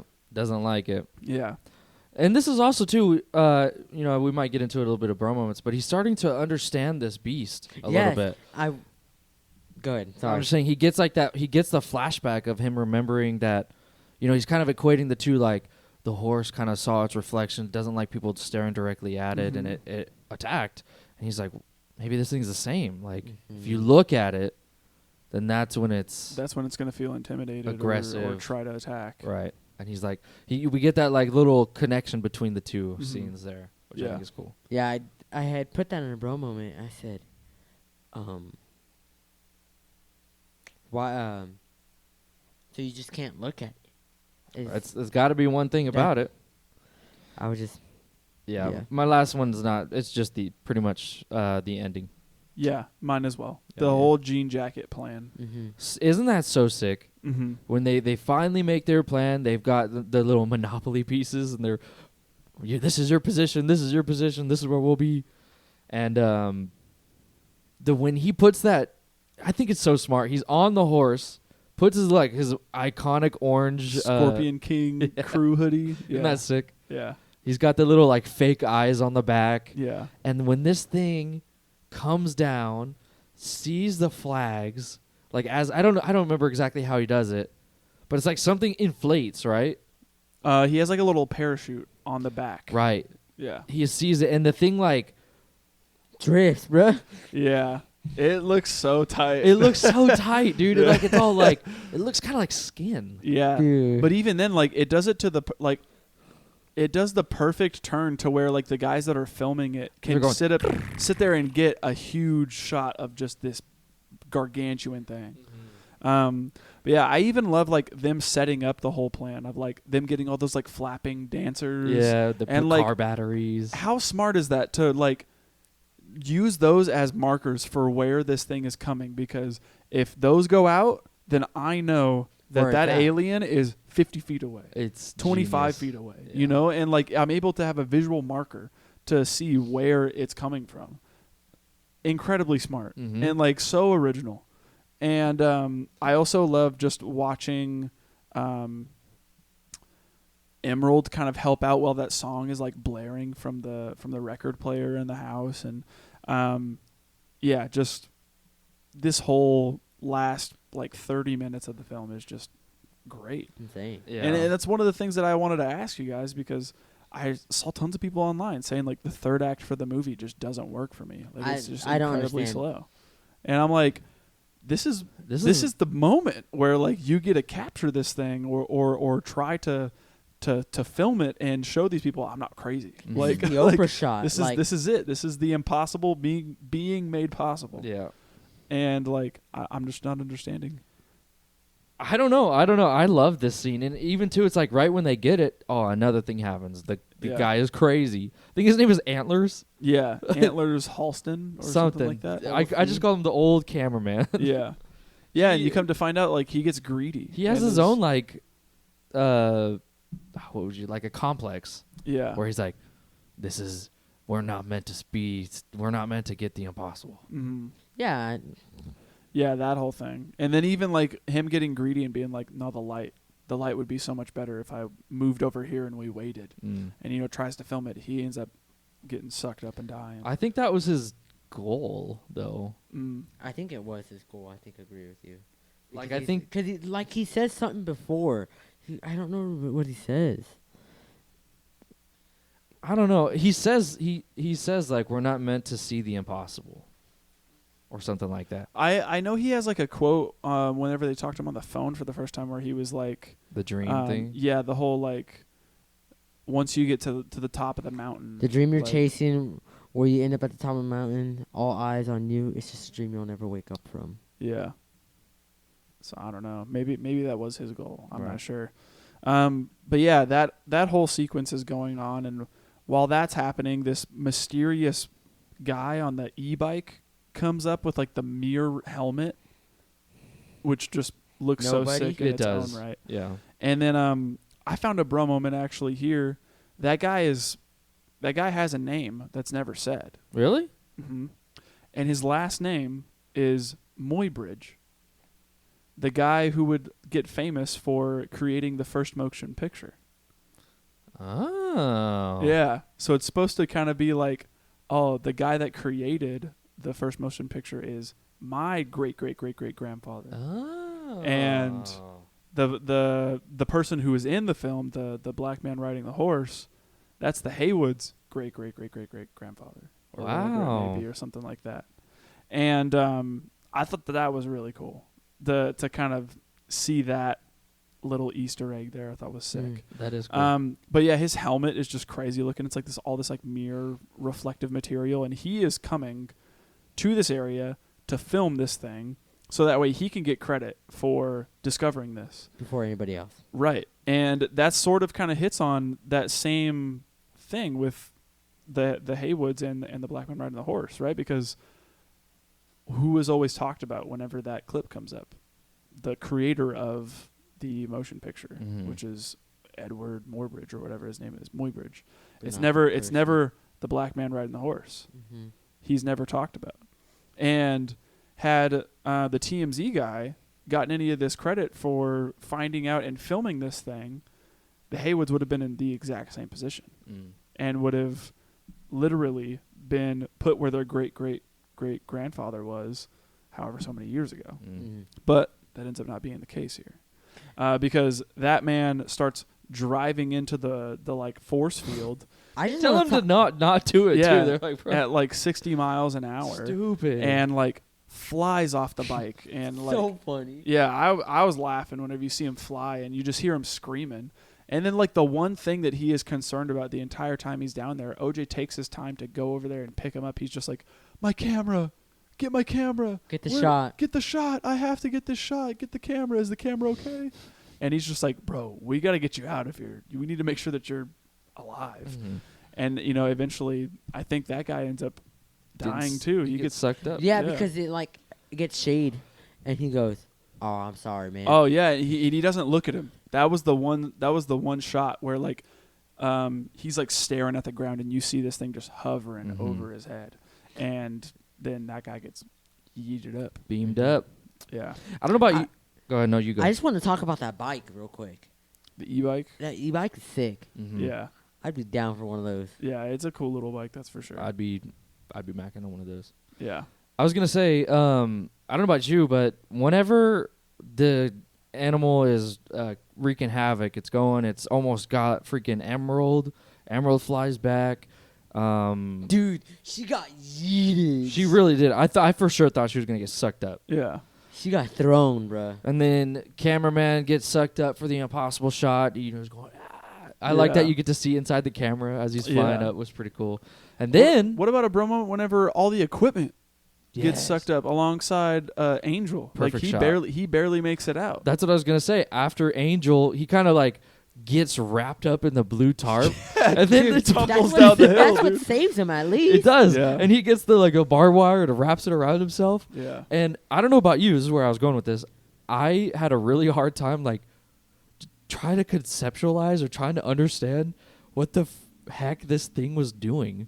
Oh, because when it it's, like like, starts to open. unravel. Yeah. Oh, yeah. What is it And I'm doing? like, because it's just this normal disc, and then once he gets sucked up, it like makes a noise, and he ends up not dying, and it's starting to like unwrap itself. I don't know. It's weird. Like the picture of the thing is like It's insane looking. it was hard for me to like understand where's the head, what like what Because, is this it gets thing? to a part where it's like green inside too. Yeah. Yeah, and it's doing that whole like Yeah. unfolding. It's just weird. Yeah. It's definitely unique. It is. Yeah. I've never seen anything like it. Mm-mm. But yeah, that whole thing happens, and like it looks insane. It looks massive too. Like I think there's a specific shot where we see like the back of OJ super out of focus, and the alien jean jacket like way out in the distance, and it just looks massive. It's filling up the entire screen. Yeah. And Oh, bro, this one. I mean, What is that though? That looks like a jellyfish. it's kind of hard to describe, honestly. It's like a Yeah. kite. almost. It's got that like real skin flesh material. It's so Yeah. strange. almost like a hot air balloon. A hot air balloon, like a jellyfish kind of thing. Yeah. A kite. Did Yeah. you say kite? I did, yeah. I'm so dumb. I didn't. Yeah. But how much of an emotional part of the movie When is he goes- it? Yeah, whenever like Dude. he does the thing where he said like there's a moment in the film where Emerald says like I was supposed to get to train Jean Jacket but I never got to, and you did, and Dad never once looked up at me but you did, and he made sure I see you, I'm looking at you. And it like for me the first time I watched this I thought OJ was sacrificing himself and was looking at Emerald to be like, you get away from here. Mm-hmm. I am going to lead this thing away and like sacrifice myself so that way you can live. And Yeah. he kind of validates her again, and they see each other, and she drives off and he leads her away. Mm-hmm. And then she gets the idea to go to Jupiter's claim and is like, I'm going to try to get this thing. Like we need to try to do something, right? And she busts into Jupiter's claim. She does that Akira slide. She does, yeah. Yeah. And A classic. she gets off the motorcycle, and there's a big Lil Jupe balloon, Mhm. like inflatable type thing that's over the Jupiter's Claim theme park. She ends up like letting that go into the sky, and the alien ends up seeing it and is heading towards that thing, thinking that it's food basically. And as it's going up to it, she's at this little wishing well thing that we got introduced in the beginning of the film, where it's like a camera at the bottom of this wishing well. At the bottom of this wishing well, and you got to put coins in it, and then you crank this little thing. It takes your picture, and then it spits out a picture at the top of the wishing well. Mm-hmm. And she's sitting there putting these coins in, trying to get pictures of this thing. She takes like 3 or 4 of them. She's just waiting. Yeah, and the last one that she ends up taking is like the perfect shot of this alien right before it swallows this inflatable. Mm-hmm. And no joke, after it swallows the inflatable, it straight up blows up because it can't handle like the pressure of the thing that it was trying to consume, and explodes on impact. Mm-hmm. And yeah, from there, like, it ends up like dying and like falling to the ground. These news stations and police are all pulling up to Jupiter's Claim, trying to get the story to see what's going on. And I love the last shot of OJ on the horse, like You see his orange silhouette. yeah, you see his orange hoodie, and there's just mist like all over him, and you just see him sitting on the horse, like framed by this little poster that says like "Out Yonder" or something like that. Yeah. And like as it's going on, you hear this like Western music kind of like swelling in, and then it cuts to credits, and that's the end. And it's just a great ending. Great and, like, ending. I even think too, we talked a little bit about the making of the motion picture, the first motion picture, and it's just like 3 or 4 photos in sequence with one another, so it Mhm. looks like it's running. And do you think it's interesting that she took like 3 or 4 photos that are also kind of in sequence as well? Well, 'cause she did it quick. She was like, she kept on putting the quarters in, like literally right after she snapped that picture, she would put another quarter and do it really quick. That's true. Yeah, and so I'm wondering, like, is this their version of them getting The their limelight, their version, Oh. because their great grandfather never got any of the credit, right? It was always the guy who created the picture, and now It's they them. get the opportunity to be the ones, right? They it's now their turn. That's you know? smart. I didn't even think of Yeah, that. I didn't think of that either. That's pretty cool. Yeah, Wow. but Oh, Another theory. Full circle. yeah. Well, that's Nope. Any That's other favorite scenes we didn't hit on? No. Mm-mm. All right. If that's it for the favorite scenes, let's move into best quote. What have you got? I've got a couple here. The first one being, "What's a bad miracle?" They got a word for that? What would you call a bad miracle? I don't know. And that's the only way to explain the alien, or in my mind, the shoe. Yeah. A bad miracle. Waiting for it to drop. Yeah. That's the terror of the thing. Yeah. Seriously. I got yeah. The facts in this movie are gonna be Yeah. insane. I can't wait for Actually, that. the bro moments. I have another quote here from. It was a little exchange between Keke Palmer's character and Antlers, and it's when she's trying to hire him to come out and film the thing, and she says, "You make the impossible possible. We're looking for that impossible shot." And then Antlers replies with, "That's impossible." Which I was just dying. Caught you off guard. Yeah. And then the last one was the one I had kind of spoken about briefly from OJ's father, where he says, "Maybe some animals just aren't meant to be tamed." Mm. Yeah, But- I like all that. Real quick, I just looked up what do you call a bad miracle, and they say it's a catastrophe. Mm. Oh. Yeah, I was gonna call it a nightmare or something. Nightmare. Any best quotes there, or I didn't good to get move on to any. bro moments? Yeah, I just liked all the times they were like, nope. No, Yeah. no. Continue Nah, to no, do it. nope. Yeah. It's my favorite. All right. Any bro moments? Oh, I got I've quite kind a of- few. Okay. Some I've that hit we on haven't all, talked on yet. Yeah, I've hit all mine. So what do you got, Abe? So I was just super confused on why they didn't like OJ as the trainer. Mm. That was a bro moment for me. Okay. I guess maybe just because they were used to his dad. Yeah, Yeah. but Like there's gotta already a be working changed. relationship there. you know? Yeah, I don't know. Maybe they just never had good repertoire or whatever. Good rapport with the guy. I was the biggest bro moment when I first started the movie was finding out that it was a quarter that killed OJ's dad. Yeah, I don't know his name. Yeah. That blew my mind Mm-hmm. because of, again, it shows that shot, and it just crazy. Mm-hmm. And seeing Gordy and the shoe and finally putting 2 and 2 together when we saw this scene for Gordy, Mm-hmm. and I saw the shoe standing up after we saw the clip of the shoe in frame Mm-hmm. at Jupe's house. That was the biggest bro moment because I was like, he's traumatized with that, like, and he sees that all the time. Like, why would you keep that? Mm-hmm. And I don't know. Makes money off of it.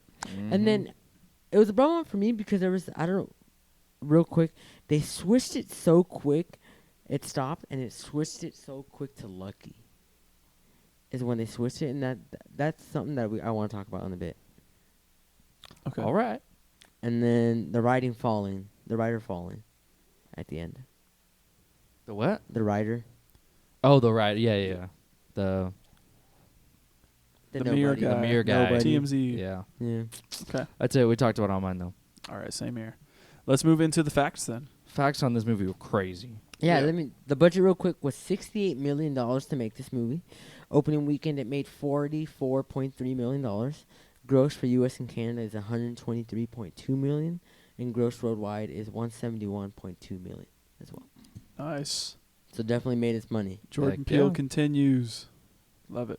Nice. I had actually listened to an interview where I heard Jordan Peele cite some of his inspirations for this movie, and he had cited King Kong, the original King Kong, as an influence. Jurassic Park, Close Encounters of the Third Kind, Signs, and The Wizard of Oz as influence for the film. Really? Yeah, and he considers these films all to be examples of an addiction to spectacle, as he calls it, which is a huge major theme for the film. Wow, that's pretty cool. It's also Dang. it's cool to hear him be really humble too. There was a fan on Twitter who proclaimed that Jordan Peele is the greatest horror director of all time, and he responds saying, "I love your enthusiasm, but I will just not tolerate any John Carpenter slander." So even he knows that the thing is good. Yeah. It's funny that he's not like taking all the glory. He's like, no, there's other people that like Yeah. Inspiration that he took inspiration from. Yeah, pretty definitely. Something that I thought was pretty cool when I read it was this was the first horror film to be filmed with IMAX cameras. Cool. Did not know that. Yeah, And that's I thought pretty that was cool. pretty cool because IMAX cameras are like a big thing. Yeah, they're huge. Would love to have seen this in IMAX. Yeah. Oh. Imagine Would've been a 40, Uh, 40X. I don't know. I'm not a big Do fan they of 40. do they mist water at you? Is that Yeah. is that what they do there? Yeah. Yeah. I imagine the blood scene just. Yeah. What about the smells? I don't know. I don't know if Did they do all Does it that. smell like no, pennies? smells is part of them. Is it really Yeah. like legit? Yeah. Does it smell like copper? Just pennies. Yeah, it's crazy. That is cool. Another one that I had actually, which I didn't pick up the second time around. I had to go back and look at this to confirm it. But in Stephen Ewan's character's office, Jupe has a large pair of metal scissors. Does he really? Yeah, which is a callback to Jordan Peele's previous film, Us. Yeah, There's a I have big old that. pair of them on his desk. That's cool. Yeah, and I went back and watched it, and I was like, dude, they are. They're like the exact pair, too. Is it They're really? gold? Yeah, Oh, it's that's- cool. That is awesome. I wonder if you can see it in the stills. Probably not. I don't know. So when Ricky says in the scene of Starship, when he's what am I saying? When he's doing that scene, doing his show, what's it called? Oh, Gordy's home. No. The I'm when so. he's bringing in the UFO. What do they call it? Oh, the Star Lasso. Dude. Yes, the Star Lasso experience. So when he's doing that, did you know that when he says you will in 1 hour you will leave here witnessing a spectacle, that is actually 1 hour finished from the credits. Ah, Nice. that's little, Jordan Peele. Like, Yep. Yeah, I gotta saw get- that and I you're was gonna like, get it. That was so that's cool. That is Yeah. cool. I had thought we had talked about the Wilhelm scream in a couple episodes earlier, and I see it all the time. I hear it all the time. Like my ears are tuned to hear it for some reason, Yeah. for no The what reason at all. scream? To hear that, the Wilhelm scream, the You hear it all the time in Star Wars, like Yeah. randomly, like a stormtrooper will get shot, and you'll hear the. It's hard to replicate it, but it's Yeah. so iconic. I have to show it to you afterwards. Yeah. You will know Right when you hear it, immediately. you'll Right when know. you hear it, you're gonna be like, "Oh, that! I hear that all the time." Well, at the end of the planning session, which was one of our favorite scenes, Antlers, the camera guy, recites the first verse of the 1958 single "Purple People Eaters" by actor and country and western singer Sheb Woolley. Well, Woolley's often believed to be the actor that originally recorded the famous Wilhelm scream. Seriously? Yeah. What the heck? That's why I was like, what? That's crazy. Pretty cool. Yeah. Another one that I have here, actually, in regards to Ricky, his character, who's played by Stephen Ewan, it was actually in talks that Jesse Plemons was meant to play him. I believe that. Yeah. Jesse Plemons. Jesse Plemons was actually talked about. He was offered to either play Angel or Jupe. Okay, I could see him Who's as Jupe. that? Jesse Plemons is the redheaded guy in Breaking Bad. Yeah, or if you've watched the most recent show he's in, Love and Death on HBO, Yeah. he's in that He's in like Friday Night Lights when he was really young. yeah, he's in that Charlie Kaufman movie. I'm thinking of Ending Things. In the movie The Power of the Dog too. Oh, is he? Like that. Yeah. Jesse Plemons. I'm looking. Search him up. Yeah. He You'll looks, know him. You see him and you're Oh, gonna be like, yeah, that yeah, guy. yeah. Yep, that guy. I like him. Yeah. See, So- I think he could pull off a good Jupe. Yeah. But this is the other thing that I thought was really interesting. He had to turn it down because he had scheduling conflicts with the movie that he's in coming out this year called Killers of the Flower Moon And that's by Martin Scorsese. oh, Martin Scorsese. Dude, that's gonna be so long. I'm excited. It's gonna be It's so I'm- long. Isn't it like 3.5 hours or something? You give me Scorsese, I'm not going to complain. Like I'll sit there and watch it. I did it with The Irishman. Yeah, it's true. I'll do it with this one. That is true. Emerald and OJ respectively wear green in color and orange. OJ for orange juice and Emerald for green. I noticed that. He didn't have to do that. No, But but I it's just noticed funny that. that he it's did. cool. Yeah, like she wears like that little green cardigan Yeah. or that green soccer jersey, all that stuff. He's got the iconic orange Yeah. sweater. Dude, I noticed that he has one of the same shirts as you, the Rage Against the Machine, right? Yep. With Zapata on the front of it. Yeah, Emiliano Zapata. Yeah. Pretty cool. I noticed that and I was like, no way. Yeah. Last fact that I have here actually is while Jordan Peele did not explain the significance of the deadly chimpanzee attack witnessed by Jupe as a child, according to an analysis published by the magazine Variety, it's meant to show that you can't tame a predator and that mankind will risk everything for a spectacle. Mm-hmm. Jupe exploited the Gordy's home massacre for profit and similarly thought he could tame the creature for a show business opportunity. And Jupe's survival of the chimpanzee attack gave him the mistaken impression that he could tame an alpha predator who are often unpredictable. That's what I'm saying. Yeah. Part of his downfall Yeah. was his trying to tame it when he knew he couldn't. But that's it for me. That's it for me. Yeah, me as well. All right. If that's it for the facts, what doesn't work for this film? I just want to hit on that scene. I don't remember exactly where it is, but excuse me, it's OJ and Emerald, and they're literally talking with each other, and then it cuts, and it just says Lucky, and then goes to the next horse, and I was in that scene, like enjoying it, and then it just cut out, and I was just like, what the heck is it? Like, what the heck? I was so thrown off by that, and that was literally the only thing that threw me off was. Because it just stopped so abruptly, and I wasn't expecting such a change. Okay. Well, I know that the film it kind of does that to like demarcate where we are at in the movie, kind of like similarly the way The Shining does, right? Well, yeah, Where like The I Shining, like that it the does that. The Shining goes like it'll happen and then go Tuesday, 12:30 p.m. or Yeah, something yeah, like yeah, that, yeah. Yeah, and I noticed that it does it a lot with a lot of the animals that take place in this film. It does it with Ghost, Clover, Lucky, Jean Jacket, maybe a couple others or something. Yeah, I'm I not think it sure. does it for almost all of them, but this one was just so, like, sudden. Oh, okay. And that's why it took me, I was just like, what? Mm. What the heck? So, That Okay. was the only thing I think that didn't work for me. I had seen some criticism of the CGI of Gordy. Yeah. I guess maybe it's yeah. not enough for me to complain though. It's not, but I do notice like the CGI with Gordy compared to the alien It's is different, few and far between. Like and it.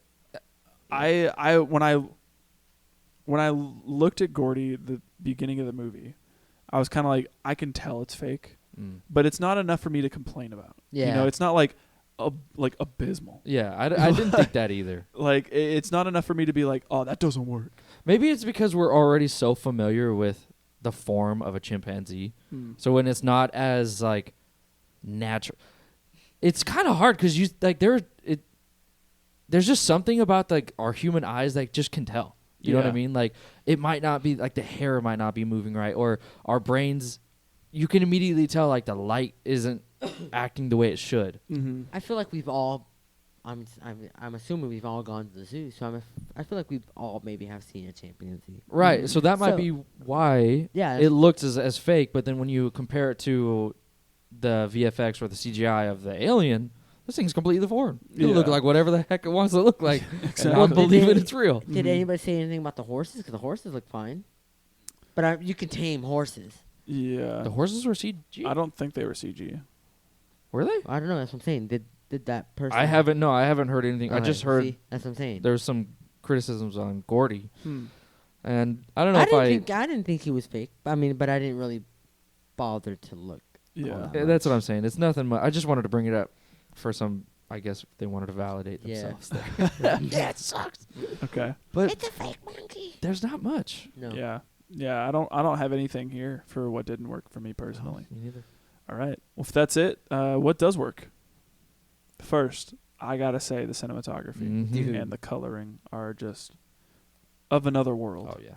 Like, it's insane to me. There's a big chunk of the IMDb trivia page where they talk about how they actually shot this film, and just going into so much detail about like the types of lenses that they uses and the 2 cameras that they used in order to film these during the day, and then the software used and all this stuff to make it look like it was nighttime. Like, it's just incredible camera work, incredible editing techniques and coloring, and like I am just amazed every time I see a nighttime sequence and I'm like, this was shot during the day. Like, it's crazy. It looks so real. Like, Couldn't this tell. looks like I am in like a moonlit sky, like a full moon night out in the middle of like Eastman Lake or something. Yeah, for real. Like, it's just crazy, and I love it. I also noticed a lot of changes in the aspect ratios throughout the movie that I really loved. I didn't notice.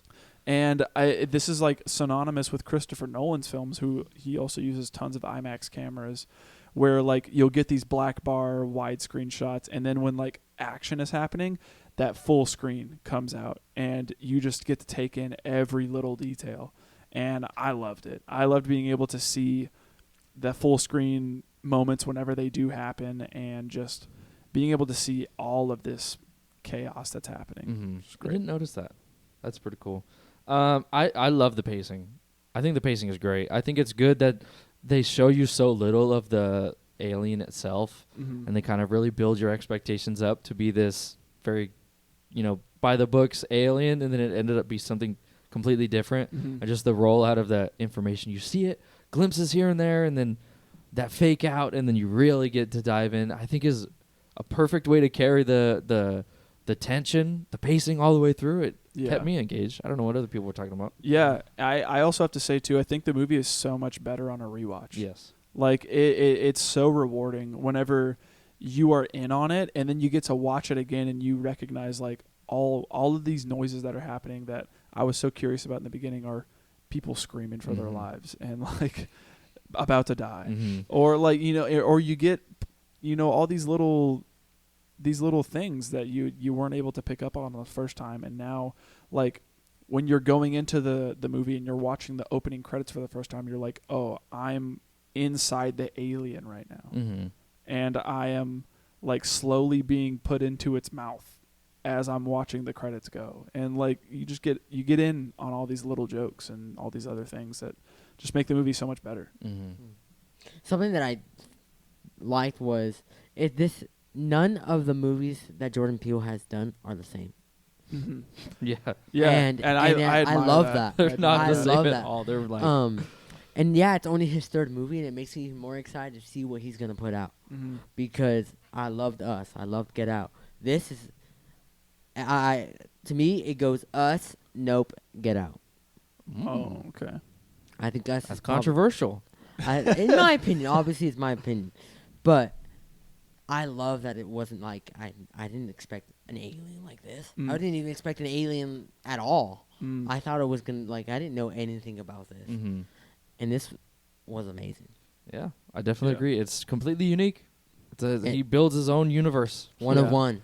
Yeah, I think that kind of hits on what I have here as well, which is just the writing is just Awesome. impeccable. And like even the character writing here is just so well actualized. Mhm. Like I truly believe these people on screen. And I think that also goes to hit on the performances here as well. Yeah, Like Daniel Kaluuya and Keke Palmer kill their screen time. Yeah. I agree. Like I am just their chemistry with one another as like a brother and sister duo are So top believable. notch. Yeah. Like I love watching them together. I appreciate it more on a rewatch because the first time I had left a movie, I thought to myself, Daniel Kaluuya was great in this, but he almost felt a little subdued. Like especially his character was like not as prominent as some of his other roles that he's done. I just think in this thing you he's get- just timid. Yeah, I definitely agree. But you get more of this like subtlety that comes out, and you get to see like him and his sister dynamic. I think is so great, Yeah. and he really starts to like have a character of his own that is important in this film, Yeah. and I appreciate it a whole lot more second time watching it. Yeah. But yeah, other than that, I think that's all I I think got we for hit what 'em. does work here. Some of the best parts. All right. Who wins this movie? It's kind of hard because I want to tie Daniel and Kiki at the same place Yeah. because Me too. they both killed it. Yeah. But I think I gotta give it to Kiki.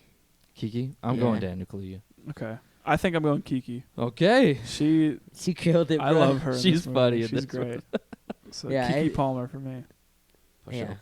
For All sure. right. Any themes you guys got here? I mean, To be honest, I didn't write one, and I came to you when I got here. I came to you. I was like, "Dude, do you have any themes for this?" So I didn't write anything down.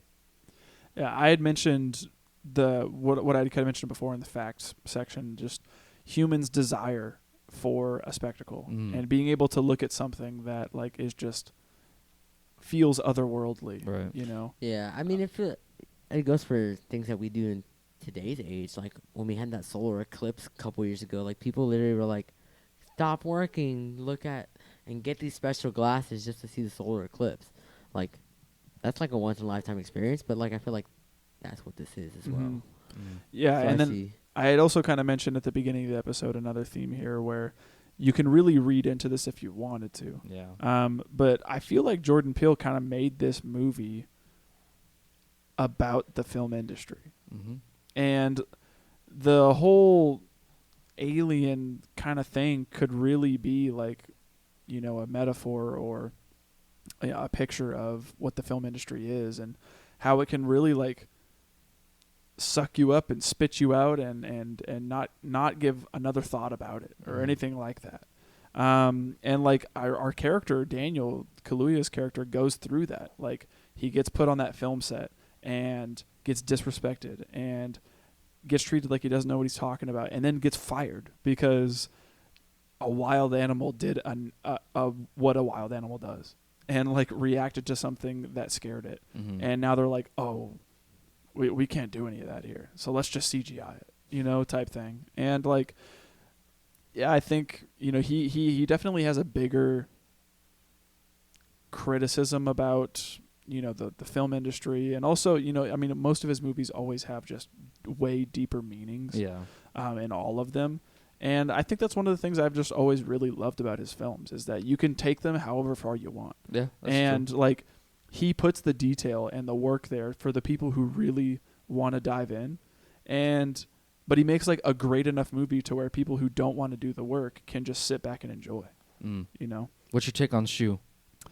I I think there's a lot. There Other is a than it lot. just being tied into the character of Jupe, I think there's more. My initial take on the shoe is I think of Daniel Kaluuya's character's quote of "What's a bad miracle," and thinking of the alien as a bad miracle, and then also in that traumatic moment for Jupe, thinking of the shoe as a bad miracle, thinking like that's like a once in a lifetime, 1 in a million thing that should have never happened, but there is something kind of otherworldly that's going on that I like can't pay attention to that right now because there is something else happening.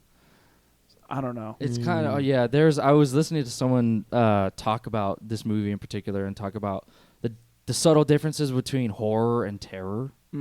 And there's that saying, waiting for the shoe to drop.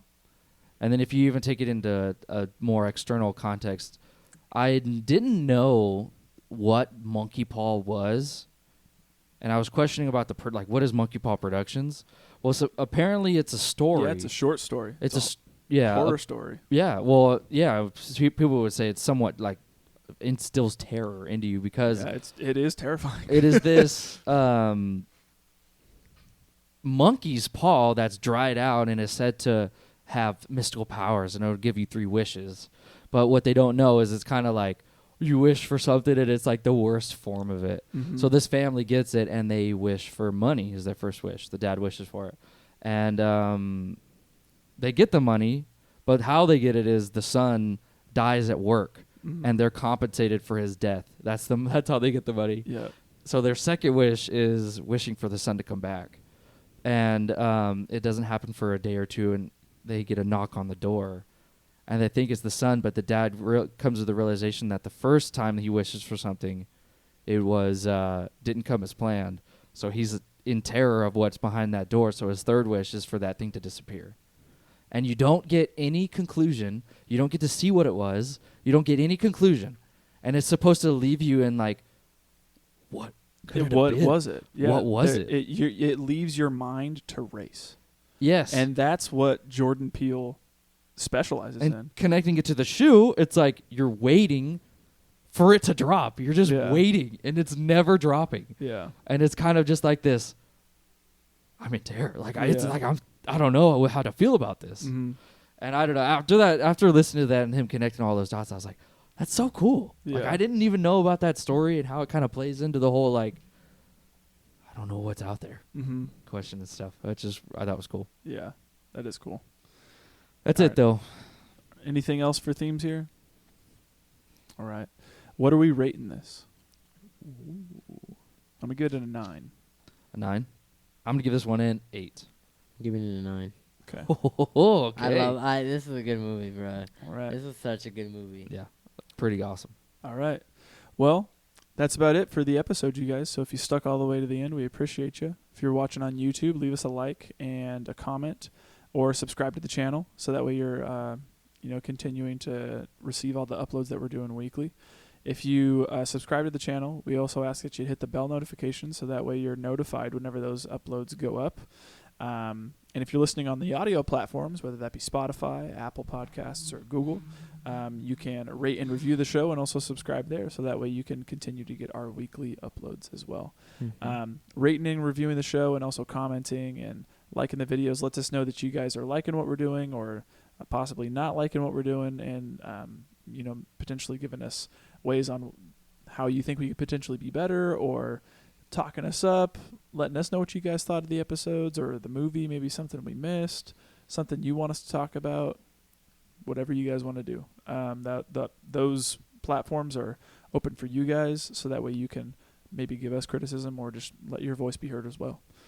If you don't want to put your voice out there on such a public platform, you can get into our episode descriptions, and our episode descriptions are filled with our Instagram account, our email, and our Letterboxd accounts. So if you do want to reach out that way as well, those methods of contact are there for you as well.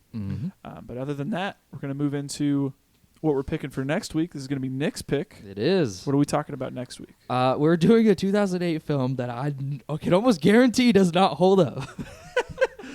But I love it. Okay. We are talking about the movie Jumper. I'm so excited. This movie was like I freaking love it, man. integral Bro. to me for like my like middle school years.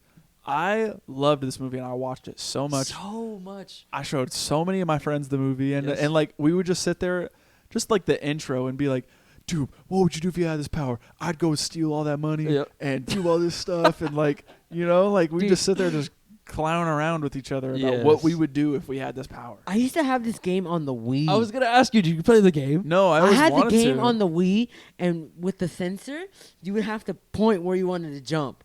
Oh, okay. Bro, it was sick. Oh, That's how good you know it's a time. good episode. Yeah, good timing. But yeah, is Jumper streaming anywhere currently? Unfortunately, I don't think so. I think I own it. I own it. I'll probably tell that story next week about I think I told it before. I got the free movie from I think you have. a thrift shop, and it's literally a jumper, and it's got Karen written on it. So, Karen, if you're out there, thank you. That's it. right. Though.